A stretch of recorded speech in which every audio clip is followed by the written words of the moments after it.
Hi, it's Tash. Welcome to Tash's Library. Today's video is going to be my June TBR. Once again, I play my game that I created. And if you are interested in the prompts and game board, I do have links to that in the description box. As usual, I am continuing the Buzzwordathon, and I'll also put the original link to that video down below.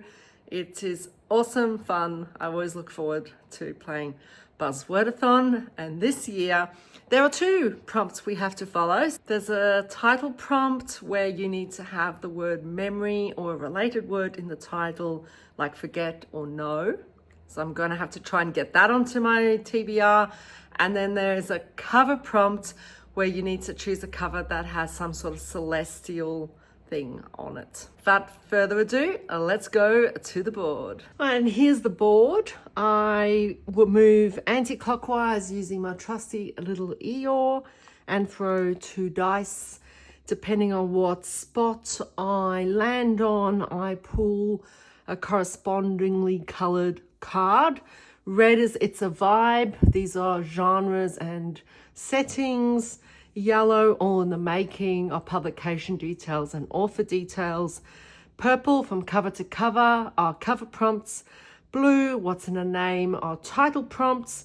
Green is so random or other fun little games like pick a wheels. If I land on one of the 2 bookworm spots, I have to play the bookworm game, which has super obscure prompts. I throw 8 times. If I throw a double, I have to add an extra roll. So let's begin. Roll number 1 is an 11. That was awfully close. 1, 2, 3, 4, 5, 6, 7, 8, 9, 10, 11. It's a title prompt. And that's a color in the title. I got a what's in the name prompt, which is a title prompt. And it's a color in the title. For this one, I'm going to pick a non-fiction book because one of my aims for 2025 is to read more non-fiction with the goal of 12 in the year. So we're going to see how I go with this. And I'm going to read Blue Machine, which is about the oceans. I have read from this author before. I read Storm in a Teacup, which was awesome, about the physics of everyday life. And the oceans are apparently her speciality. So I'm super looking forward to it. So it's all about the Earth's ocean from the equator to the poles. It's a single engine powered by sunlight, a blue machine. And yes, it's going to be pretty fun. A bit of a chunk, but I have been dying to get to this. I got it for Christmas and haven't read it yet. So it's about time.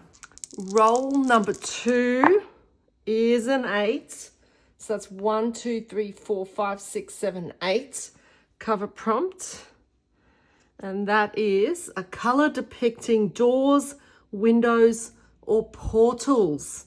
That should be quite a fun prompt. A cover prompt, and this time it's a cover depicting windows, doors, or portals. And I've got an obvious book that I have to read for this one. And this is in the bind up of My Wayward Children by Sean Maguire. So you can see the whole thing is just doors. So I kind of had to pick this. Like, I just had to. And I'm up to the 2nd book, which is called Down Among the Sticks and Stones. I quite enjoyed the first book. It really follows this home for wayward children who are children who have somehow gone through portals and got lost at some point. And then when they find their way back home, they don't quite fit in anymore. So they go to this home for children. Really cool. It had a bit of a mystery component, quite dark in places, but I'm looking forward to getting to the 2nd book. Roll number 3 is an 8. 1, 2, 3, 4, 5, 6, 7, 8. Another title prompt. And this one is alliteration, assonance, or double meaning in the title. Another title prompt, and this time it's alliteration, assonance, or double meaning in the title. And for this one, I'm going to pick Andorra Pets and the Haute Cloud Cafe, which is on my Kindle, and Cloud Cafe is alliteration. So yes, I really want to get to this book. It is on my fantasy bingo board. This sounds kind of cozy and fun. Description says when Andora's life turns upside down, she decides on a career change. Running a diner on a mining station orbiting Saturn, it seemed like a good idea at the time. With her best friend Sai in tow, Andorra reckons it's the best thing for them both. A chance to start again where nobody knows them. Roll number 4 is an 8. I'm throwing a lot of 8s. 1, 2, 3, 4, 5, 6, 7, 8. Another cover prompt. And that's a summer cover. Not the perfect time of year for it, but should be fun to find. Cover prompt, and this time it's a summer cover. Wrong season for me, but anyway, let's go with it. And for this one, I'm going to pick Kiki's Delivery Service. Very, very shiny title. But yeah, that looks really summery. Looks like all blue sky, really pretty, a lot of green. So yeah, I'm going to just assume it's summer because it gives me summer vibes. And this is a sort of middle grade book that was published in the 80s. When Kiki lands in the town of Katiko, she uses her trusty broomstick to start a flying delivery service. Although the local people are a little wary of having a witch in town at first, they soon come to rely on her to deliver their parcels. So yeah, it just sounds really, really sweet. And I'm looking forward to getting to that one. Roll number 5 is an 8. Fun. 1, 2, 3, 4, 5, 6, 7, 8. Another title prompt, and that's an object in the title. Another title prompt, and this time it's objects in the title. For this one, I'm going to read another book on my Kindle, and that is The Cabinet, which is a translation from a Korean novel, and it sounds really, really cool. Listen to this. Cabinet 13 looks exactly like any normal filing cabinet, except this cabinet is filled with files on the symptoms. People whose weird abilities and bizarre experiences might just mark the emergence of a new species. And then you follow Mr. Kong, the harried office worker who spends his days looking after the cabinets. Sounds really, really fun. Roll number 6 is a 9. That was so close to an 8 again. 1, 2, 3, 4, 5, 6, 7, 8, 9. It's so random. And it's a random picture generator, which means I use a picture generator and then have to match the cover to whatever comes up. It's so random, and this time it's a random picture generator. So what I've done is I've gone and picked up some random picture generator and hit generates, and this is the picture I get. And you can see the picture that I got. So this is kind of like that kind of canal-y look. So I thought I would go with a book that I've been really wanting to read. It's also on my R Fantasy bingo board, so I'm going to try and get to it. It is Blood in the Mist. This is a fantasy novel that was published in 1926. When the town of Ludd severs its ties to a fairy land, an illegal trade in fairy fruits develops. But eating the fruit has horrible and wondrous effects. Yeah, I'm just very curious. I've heard really good things about this one. Roll number 7 is an 8. You got to be kidding me. Oh my gosh. 1, 2, 3, 4, 5, 6, 7, 8. All in the making. And that's a book published before the year 2000. All in the making, and it's a book published before 2000. So I'm going to go way before 2000 to finish up a series. And that is The Rise of Endymion by Dan Simmons. I have loved the first 3 books of the Hyperion Cantos. Just, oh my gosh, it's just such superb sci-fi. The first book follows a group of pilgrims who are on their way to visit these so-called time tombs, which are inhabited by a deadly creature called the Shrike. And as they're on their voyage, they each tell their story, which includes the reason why they are undertaking this trip.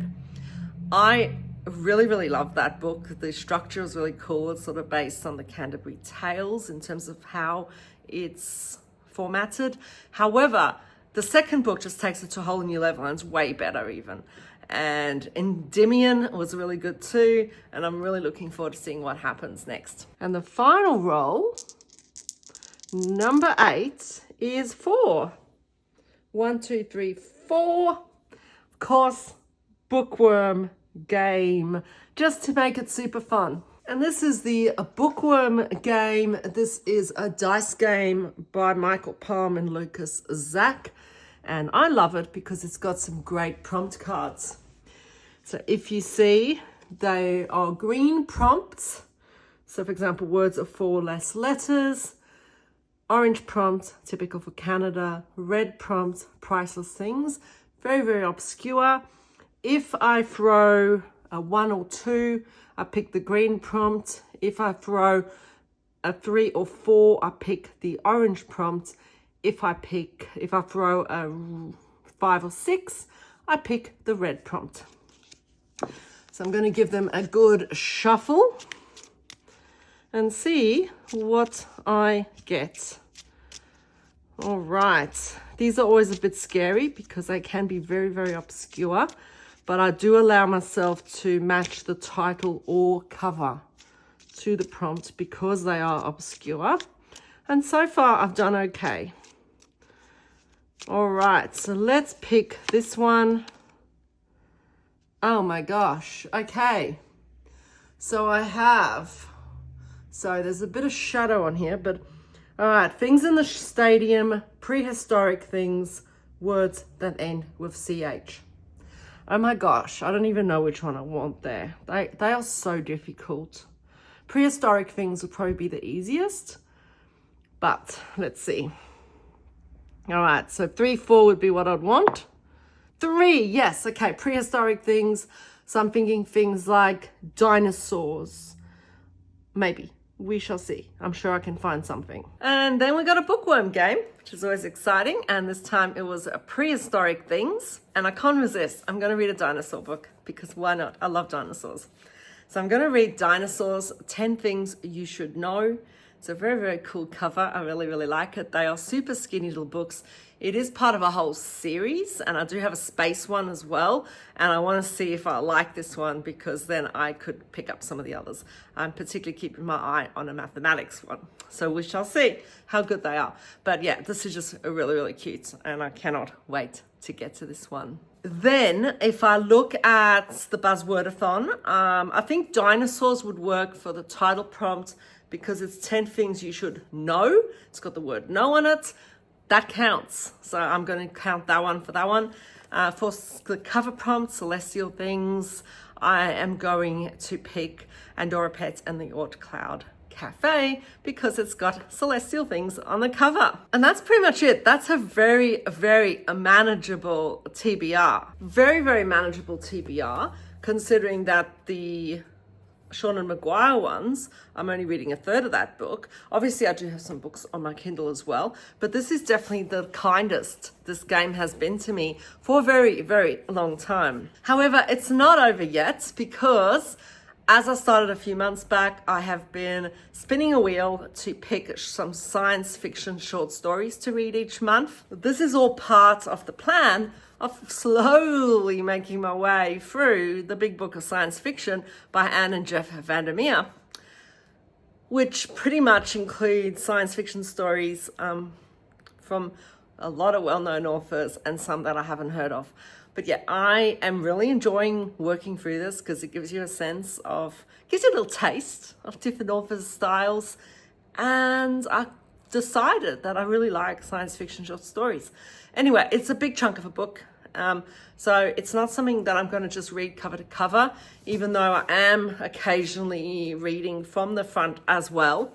But the way I've done it is I've set up a picker wheel and I'm going to spin it, and I'm going to spin it 3 times and see what books I get. So I've got my little spinner wheel. So we'll put up on the screen so you can see it a little more easily. And we're going to spin. And I wonder what I'm going to get.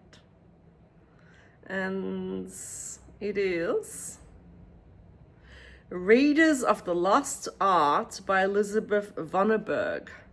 Let me look it up and see what it's about. All right, so Elizabeth Vonneberg is an award-winning French-born Canadian teacher, editor, critic, and writer, considered by many to be one of the finest science fiction writers of her generation. So this is translated by Howard Scott. And Readers of the Lost Ark is a uniquely transgressive, hyper-symbolic piece of science fiction about ritual and creativity. Sounds cool? We shall see if I like it. All right, let's go spin again. Spinning, and we're getting, oh, I can't read that. Two Small Birds by Han Song. Okay, so Han Song is a prominent Chinese writer of science fiction. Two Small Birds, translated here for the first time by the Hugo Award winner John Chu, showcases Han's lyricism and the agility of his ideas, which often manifests in a surreal way. Although one of the shortest stories in his anthology, Two Small Birds, contains multitudes. So I'm looking forward to that. I quite enjoy those books in translation. It just gives you a real insight into how a different culture looks at sci-fi. And we'll go back to the picker wheel. And let us spin again. And we get Paranamanco by Jean-Claude Dagnac, I think. I'm not sure how to pronounce that. All right, so Jean-Claude Dagnac is a critically acclaimed French writer with a PhD in applied mathematics and supercomputing, who works for Airbus in the city of Toulouse, France. All right, so Paranamanco is a unique take on the idea of the biological city. Toulouse, nicknamed as Pink City, is mostly built of red bricks, and some of its most famous buildings resemble bizarre body parts. The idea for a city made of flesh, an animal city, came to Dagnac on the banks of the Garonne River during an early morning stroll in the mist. So it was published in 1987, and it's the first story based on this concept. Sounds really, really cool. And that's it. That's my TBR. I'm super excited. I think I've got a really good mix in there. Let me know what you think, if you've read any of these books, if you enjoyed them. And until I see you next time, take care.